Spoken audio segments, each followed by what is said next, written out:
I really want to say thank you for being patient with me. This past week has been very draining.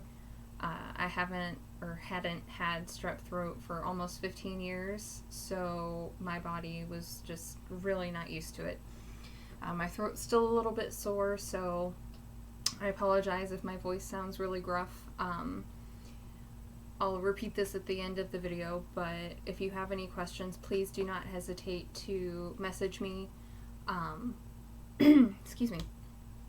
So, thank you again, and let's go ahead and I will show you what I have out for your reading. Over here in the corner, as always, I have a white tea light candle burning to represent spirit. Your spirit, my spirit, the spirit of Morrigan, just spirit in general. God, goddess, whatever you might want to call that. Standing in front of that, I have my beautiful Morrigan bust statue, an attempt to really draw her into your reading.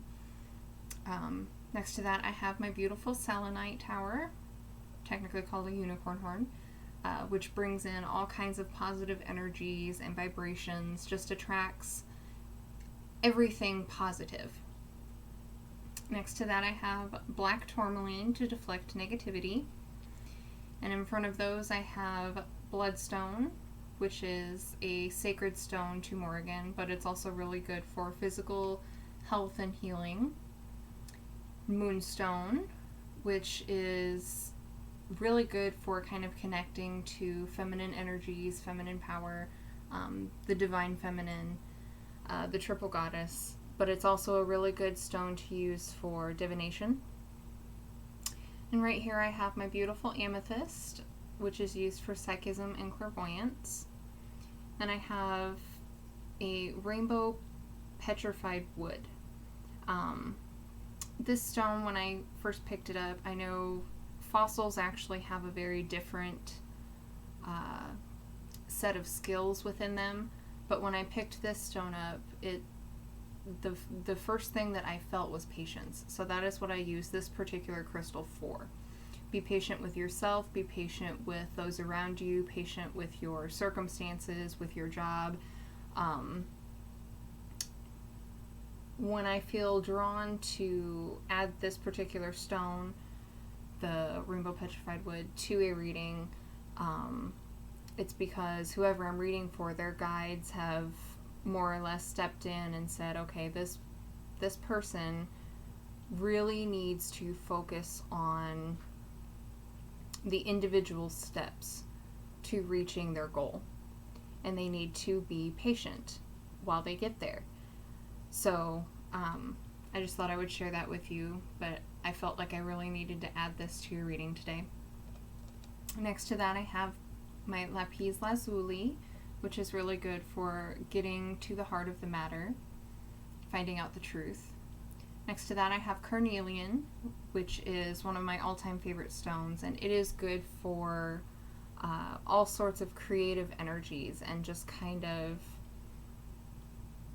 reconnecting with your lower chakras. So what it is you desire, what it is that you want to create, what you want to do, where you want to be, what you want to believe in, all of those things, your connection to your home, to this planet, to your gods and goddesses, all of that.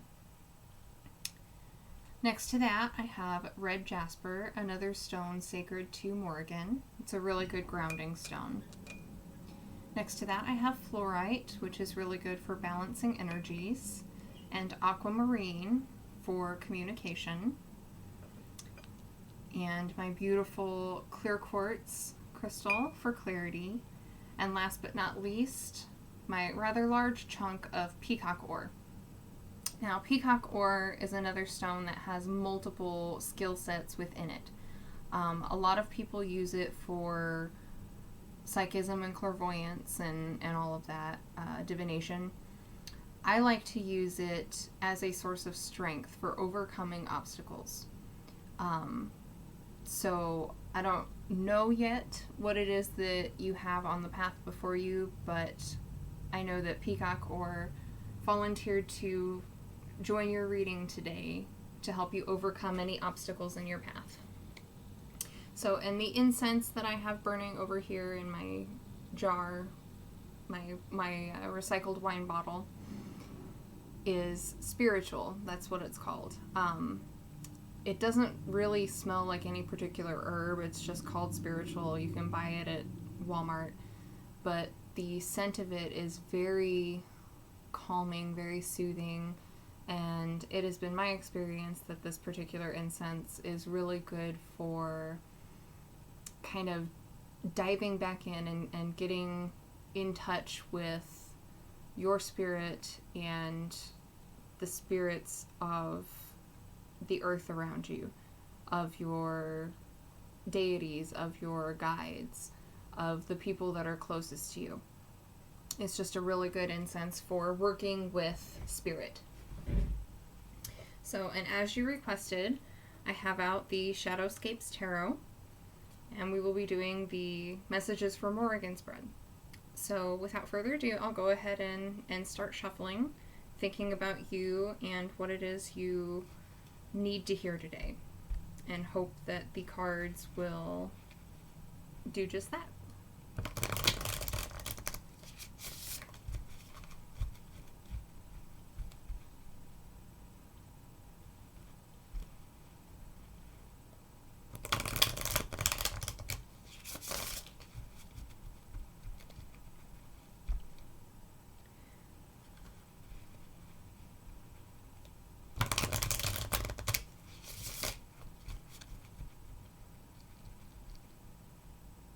So I'm sure since you chose this particular spread, you work with Morrigan on a regular basis. And I think that it's very interesting and very well thought out, actually, that you chose this particular deck. One of Morrigan's many guises is Morgan Le Fay, the Queen of the Fae. So I'm really anxious to see, I'm really excited to see what these cards have for you today.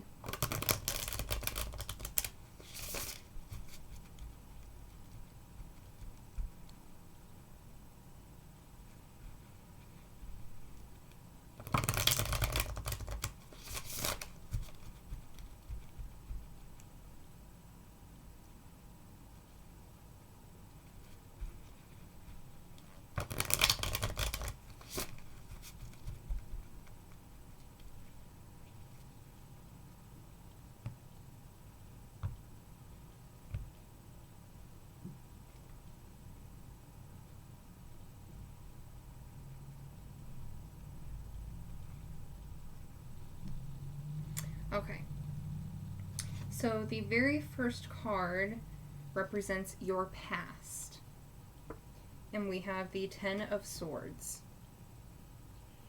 So what this card tells me is that in your past, I'm feeling more of a spiritual connection here than a physical or even mental, so spiritual and emotional.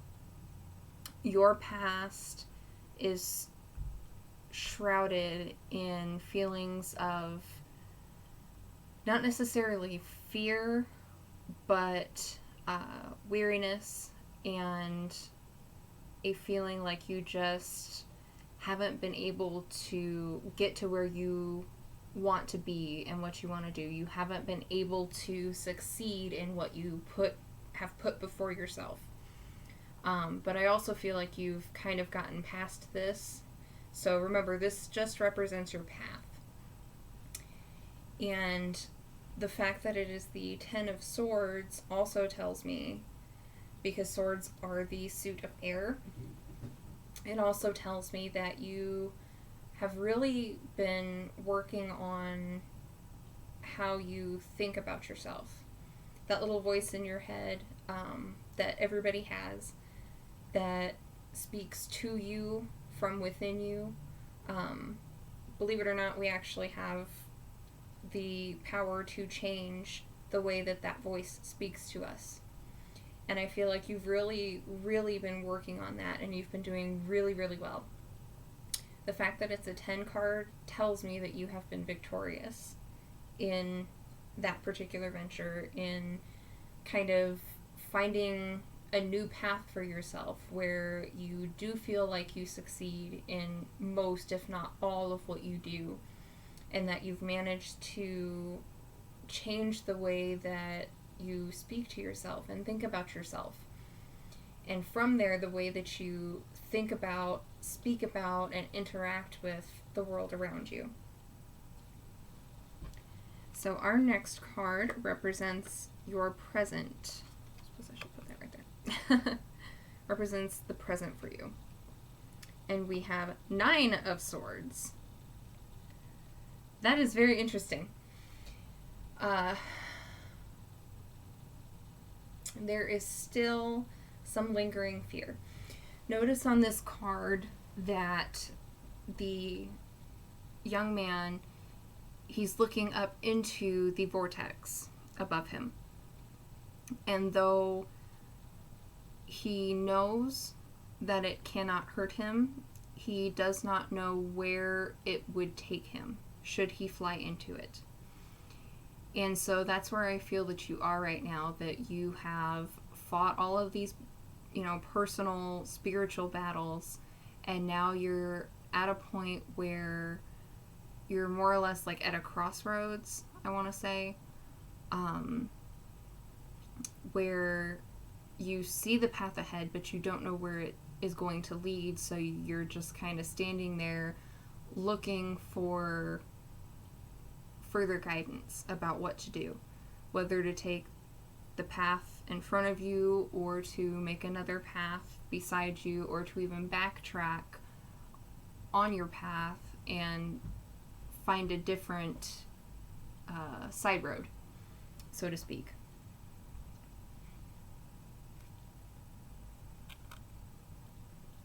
So our next card represents your personal responsibility, which is given to you by your personal deities and any soul contracts that you made before coming into the earth realm. And we have 18, or the moon.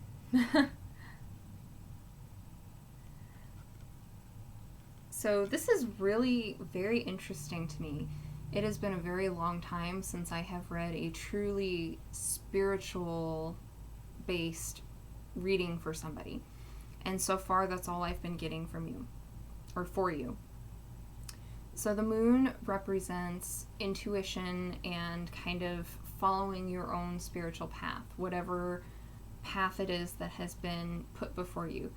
It is learning to utilize your gifts and honor your spiritual self by listening to your gut, by following your heart, by thinking critically and learning discernment. All of that just kind of lumps together with this card. But it also speaks of feminine power. The age that we live in right now is very male dominated. And as you know, Morrigan is a warrior goddess.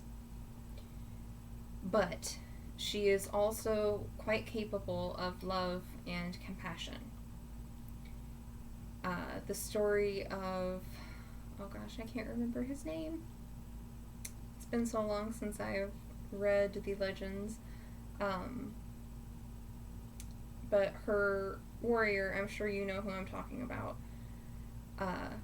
she loved him, and through her guise as the washer at the ford, tried to offer her love to him, and she was spurned for it. However, she did lead him into the other world upon his passing. So, given Morrigan as your example here, I think that where you're at right now, your personal responsibility is to kind of restore the balance between masculine and feminine energies in your life. And by doing so, you will balance the energies for the people around you, if that makes sense. So by honoring your intuition and your true spiritual self, by honoring your gifts, your instincts, and all of that, you will bring balance to your life, but also to everything around you. And that is your responsibility, is to make that balance within your world. So our next card represents what it is that protects you. And we have 19, the sun. So it's very interesting to me that these cards are kind of going in numerical order. As you saw, I shuffled them really well.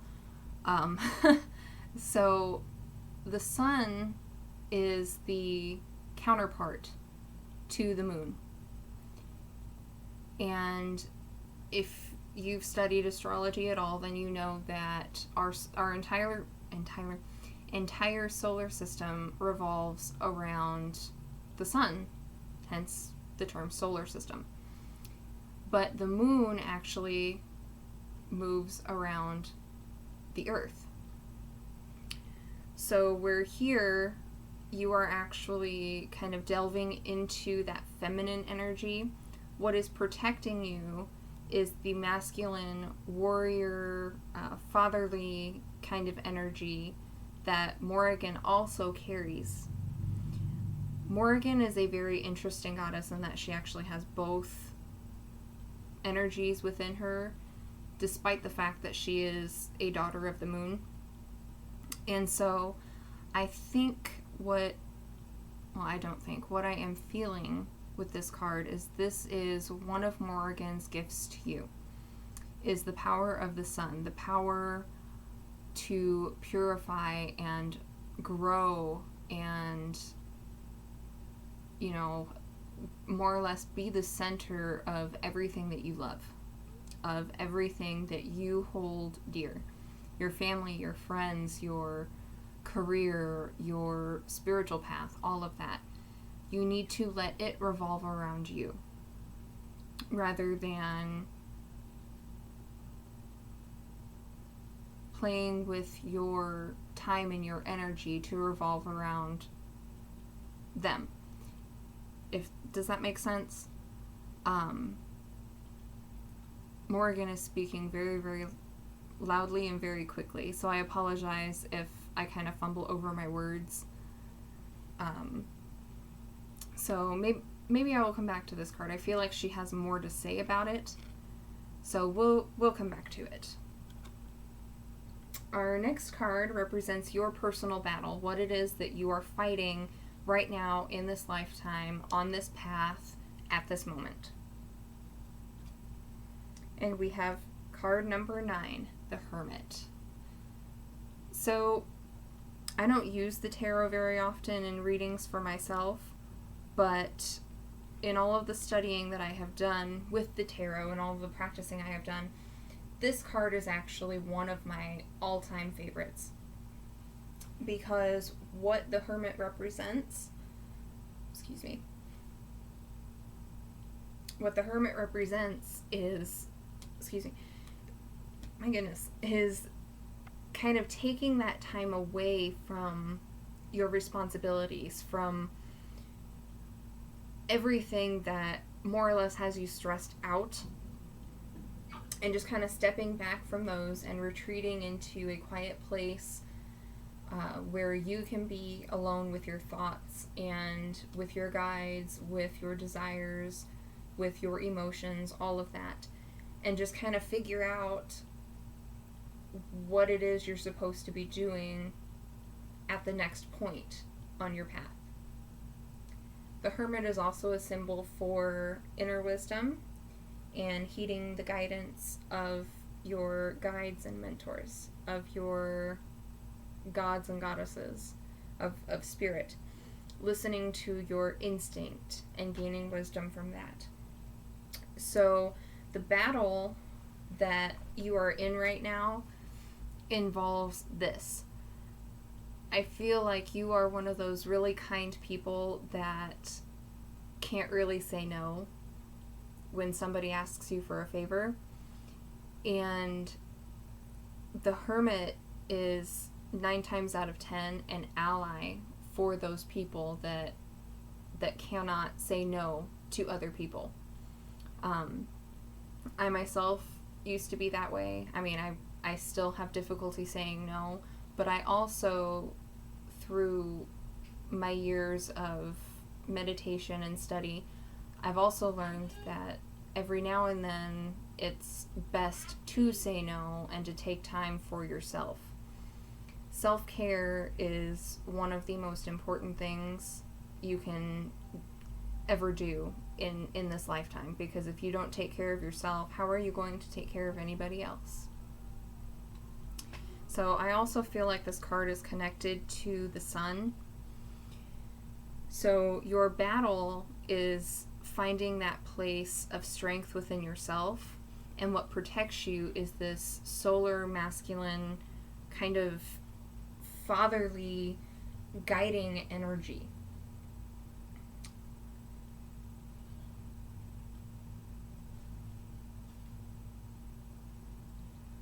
So, okay. Our next card represents what you must sacrifice in order to win this battle. And we have the Ace of Wands. So I absolutely love the artwork on this deck. I love that each suit has a specific animal that's associated with it, like wands is fox, cups is swans, swords is like ravens and crows. It's very, very interesting to me. So with the ace of any suit, we always see a new beginning, okay? And the Ace of Wands represents a new creative and spiritual beginning. It's where spirit more or less lights the fire under your butt to get you going. And so what I'm feeling is that what you need to do right now is exactly what the Hermit said. Just kind of step back, reflect on everything that you have done and felt and experienced thus far. Think about all of the problems you've survived, and found solutions to. Think about all of the little steps that you've taken, all of the goals that you've accomplished, big or small. And right here, once you have done that, once you have made that sacrifice of everything that's around you for a time, then that fire will be reignited. So essentially what you're doing right now, or what the cards are telling you to do, is to dim your flame. That's the phrase that I just heard from this particular card, is dim your flame for a time. Put aside all of that creative and caring and compassionate energy, even if it's just for a day, to spend in solitude and think about where it is you want to go, what you want to do, who you want with you on your journey, all of that fun stuff, what it is you wish to accomplish over the next month, over the next year, over the next 5 years. But also be very patient with yourself, because a lot of times our plans don't quite go accordingly. But that's really not a reason to give up. Just for right now, what this card said, just kind of dim that fire within yourself. Don't put it out, or don't try to put it out, but just kind of dim it and let it simmer while you spend time away from society.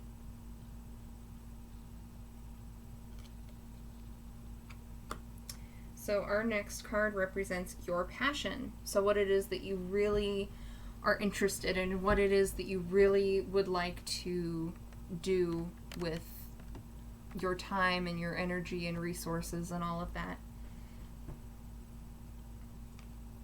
And we have 21, the world. I'm just gonna... there's not really a safe place to put this. So the world represents coming full circle, okay? It is the end of the path and the start of a new one, where you have completed the lesson that you are supposed to complete. And I feel like your passion, what it is you really like to do, is what a lot of people like to do. You like to learn, you like to create, you like to experiment, do new things, gain new experiences. And a lot of times that means money, which can always be an issue.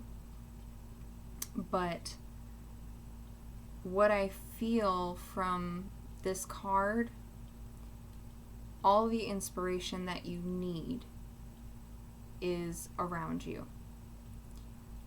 For example, I have in my backyard a beautiful 200-foot, 20-story maple tree. That tree was planted in my backyard when my mother was born. Okay, that's 50-something years ago. And he is a very old spirit. He is a very kind spirit.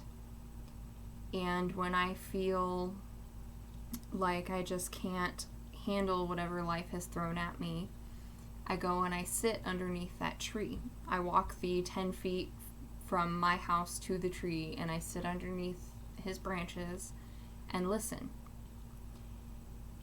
And through doing that, I have learned that everything that I need for my creative spirit and for my personal healing can be found within trees. Trees are one of my greatest allies. So whatever your greatest ally is, whether it's stones or herbs, the wind, water, whatever, that is really all that you will need to get you through this time. Nature has ways of taking care of us even when we don't take care of it. So, excuse me. Just be aware that while you are doing all of this, it would probably be a very, very good idea for you to keep a journal, which I'm sure you've heard numerous times from readers, but keep a journal about what you do. So, like if you take a walk along a creek, write that down. Write down everything that you saw, everything that you felt, everything that you heard. Every spiritual encounter that you have. I know when I take walks and I record, I pay attention to the insects around me. If I see an animal, I pay attention to how it reacts to me, how it reacts to its surroundings, the trees and other animals and all of that. Nature speaks. Pay attention to it.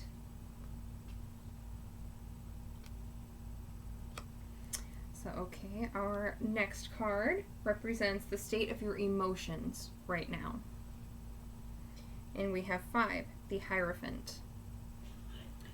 I do not like seeing this card in terms of your emotions right now. This actually tells me you are not in a very good place emotionally. You may feel fine, but deep within your spirit, you are not doing okay. The Hierophant actually is probably my least favorite of the major arcana, my least favorite card, because it represents organized religion and organized religious teachings, but it also represents like clergymen, priests, priestesses, pretty much everything to do with spiritual and religious learning. Okay? And it is okay for a time to invest your emotions in something like biblical study or, paganistic study. I know I myself, every year, I have to kind of go back and review some of the things that I've taught myself, but it is not good for the heart to remain in that place where you are trying to figure out what your beliefs are. I almost feel like you're having a change of heart right now. Like you are changing or that your spiritual beliefs are changing. And so that, of course, is going to affect your emotions in a very, very big way. But please keep in mind, it's not good for the heart to remain in that place for a long period of time. I am speaking from experience. When I first started on my path, I started with a book about witchcraft and a deck of tarot cards. And Morrigan was the first goddess that I worked with. And she taught me that lesson the hard way. At the time, I was involved with someone, and he lost track of his spirit, and it really deeply affected me. And so for about a year after that, all I did was study. I didn't do any prayer or meditation work. I didn't do any rituals. I didn't touch my tarot cards. For the longest time, all I did was study and try to learn up as much as I could. And so during that time, I lost several really good friends because being in that particular space is not good for the heart, okay, for the emotions. So it's okay to be there for a little while, but try to watch how long, try to watch the timing on how long you put your heart in that place. Because the heart is a very complex thing. It thrives on feeling rather than logic. So again, with the world and the hermit and the sun and all of this, whatever your natural ally is, when you feel like you've been spending too much time studying and trying to learn how to do this, what this belief means and what it represents and all of that, take some time out to reconnect emotionally with whatever your ally is. It will help you gain a better perspective on your path and on your beliefs at the same time. I promise you. I've been there. So just make sure that you don't stay in that space too long.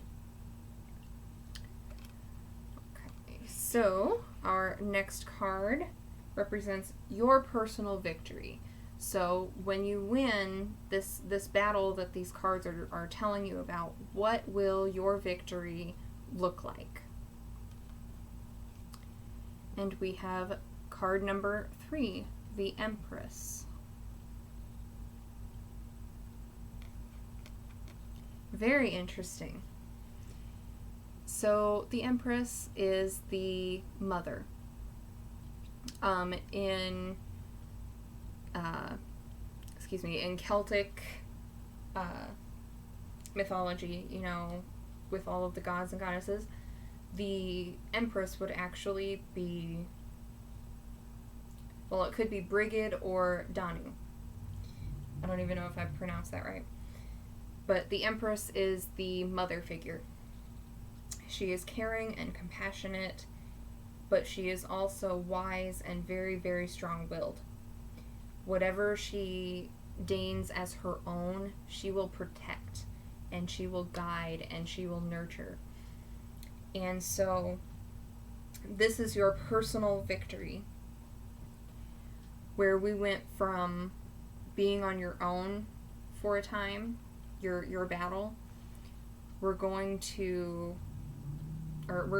from the Hermit to the Empress, a place where love has no bounds. Joy has no bounds. And please keep in mind that 3 is actually a goddess number. And this is actually the 4th card in the Major Arcana. And 4 is the ultimate number of balance. So going back to the first few cards that we looked at, balance is essential for you on the path that you are on. Okay, so our final card represents the future, or kind of looking ahead. You know, what is in store for you. And we have card number 7, the Chariot. So the Chariot actually represents victory, but it also can represent movement. Very quick, steady, great leaps of movement. So I am really, really, really liking the way that this reading is ending for you, because where you're starting from is a place where fear kind of is ruling your path. And by simply taking the time away from more or less what stresses you out, this is where you're going to end up. Is you're going to be making that steady progress, and victory after victory, reaching goal after goal. It might be a good idea for you to kind of sit down and journal out what your plans for the future are.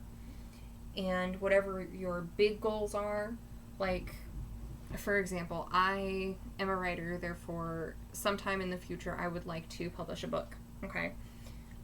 But with those bigger goals, it helps if you break it down into smaller goals. Like, for me, my first goal is getting a rough draft drawn up. Goal 2 is getting through the editing. Goal 3 is, sending it into a proper editor. And then finally, once I have the final draft, sending it in and getting it published somewhere. So, just kind of follow that idea. Whatever your big goals are, just kind of break them into smaller steps and focus on on where you want to go, what you want to do, and reconnect with your allies, with your spirit, with your guides, with your gods and goddesses. Reconnect with the earth underneath you. The path of spirit will never lead you astray. So I really truly hope that this helps, and I hope that you enjoyed. Like I said at the beginning of the reading, if you have any further questions, please do not hesitate to message me or contact me. So thank you again so much, 1, for being patient with me, and 2, for purchasing from Medicines by Lily. And I hope that your journey goes well. Blessed be.